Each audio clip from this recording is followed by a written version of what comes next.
Samantala, sa puntong po ito makakapanayan po natin si DSWD Secretary Dinky Soliman para naman po makuha tayo ng updates kaugnay nga po na nangyaring lindol sa may bahagi ng Central Visayas. Magandang hapon po, Secretary Soliman. Magandang hapon naman po sa inyo at sa inyo pong mga tagapakinig. Alright, Ma'am Secretary, update lamang po noon. Abutan na po ba ng tulong itong mga bayan na hindi nga po madaanan ang kalsada? Nadadaanan na po lahat ng kalsada puwera sa Loon. Mismo ako at si Secretary Marrojas at si Governor Chato, binaybay po yan daan na yan noong Sabado, umabot po kami ng Maripuhok.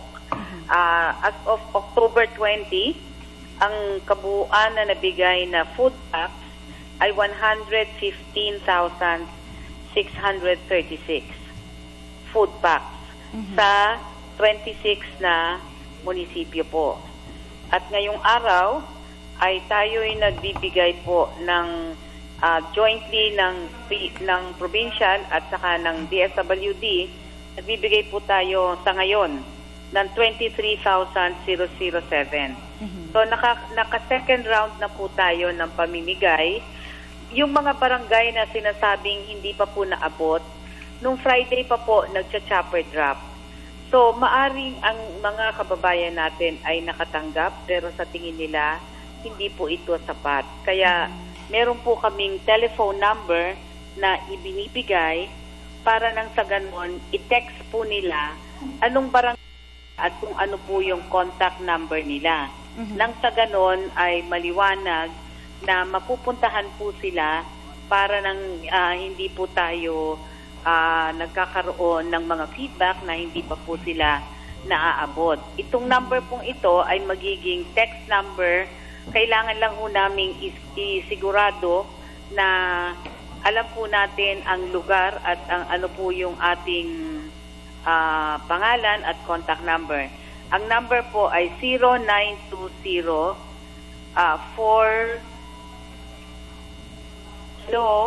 Hello, sige po. 0920-946-3766. 0920-946-3766. Alright, nakuha po natin yun, Madam Secretary. Sa ngayon po, ilan na po ba ang evacuation centers at ilan po ang bilang po ng mga evacuees sa ngayon? Ganito po, yung ating sitwasyon, medyo kakaiba dahil hindi po pumapasok sa evacuation center na na eskwelahan or covered court kasi natatakot po sila.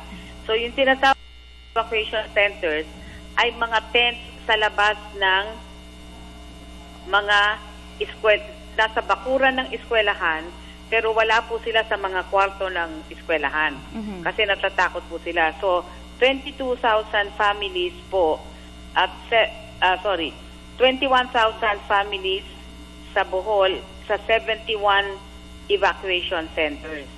Pero nais kong sabihin na meron tayong tinatawag na home-based evacuees. Yan po ay yung mga tents na nilagay nila sa tabi ng bahay nila kasi nasira pero ayaw po nilang iwanan. O dili kaya mga tents na kanilang inilagay sa gitna ng palayan nila dahil natatakot po silang bumalik sa bahay nila kasi nasira nga o may malaking crack. Yun po ay 58,554 families. So ang kabuuan pong pamilya na apektado sa Bohol, 57,000. Ang apektado sa Bohol, 78,278 na pamilya. Alright. Madam Secretary, kanina nga po nabanggit ninyo na nakapamahagi na po kayo ng mga food packs at saka po itong NDR. Na-mention din po nila na ngayong linggo po ay magsisimula na rin po silang mamahagi ng 10,000 po doon sa mga pamilyang namatayan at 5,000 naman po doon sa mga nasugatan. Ano po pa ba yung mga ibang assistance na ipinagkakaloob ng inyong ahensya sa mga apektado po nitong lindol? Una yung burial assist at saka sa Office of Civil Defense po yun. At ang sa amin maliban sa pagkain at mga tents, yung tarpaulina, mag-uumpisa din po kaming mag-cash for work para sa paglilinis ng ating mga nasirang mga lugar at mga nagkalat po na debris o yung mga labi ng mga bahay at saka mga gusali na naapektuhan. Pero pangunahin ho muna ngayon ay pagkain.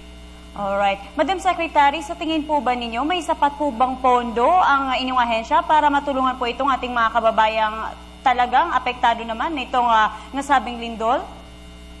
Opo, meron po tayong sapat na pondo dahil kami po ay dinadagdagan ng Department of Budget and Management sa pag-uutos na rin po ni Pangulong Aquino. Alright, Madam Secretary, bilang panghuli na ano po ba ang mensahe po ninyo sa ating mga kababayang talagang naapektadohan po nitong lindol, especially po sa ating pamahalaan? Unang-una, atin hong nais paabot sa ating mga kababayan sa Bohol. Tayo po ay tulong-tulong ng mga pribadong sektor at mga simbahan, mga faith-based organization na nagkakapit-bisig para ihatid po yung pangangailangan nyo. Kaya i-text lang po sa amin yung number na binigay ko kung meron pa po kaming hindi nasasapatan. Gaya nga ng sinabi ko, sa ngayon, as of October 20, ang ating nahong napadala ay sa kabuuan, 115,636 food packs. Alam ho namin hindi pa tapat yan, tuloy-tuloy po ang pagdagdag at ngayong araw ho, 23,007 ang atin pong ipinamimigay. So, atin pong inilalabas ho yan at sa lahat ng kailangan maabot, nilalakad, sina-chopper drop, dinadaan sa dagat. Pero Loon na lang, yung town ng Loon, ang hindi po maabot by land dahil nga sula yung 2 tulay at inaayos po ng DPWH at Provincial Engineering ito po mga ating sila. Alright, Madam Secretary, maraming salamat po at magandang hapon po muli at mag-iingat po kayo dyan. Si DSWD Secretary Dinky Soliman. Uulitin lang po natin ang numerong ibinigay po ni Madam Secretary, especially po dun sa mga nangangailangan, ang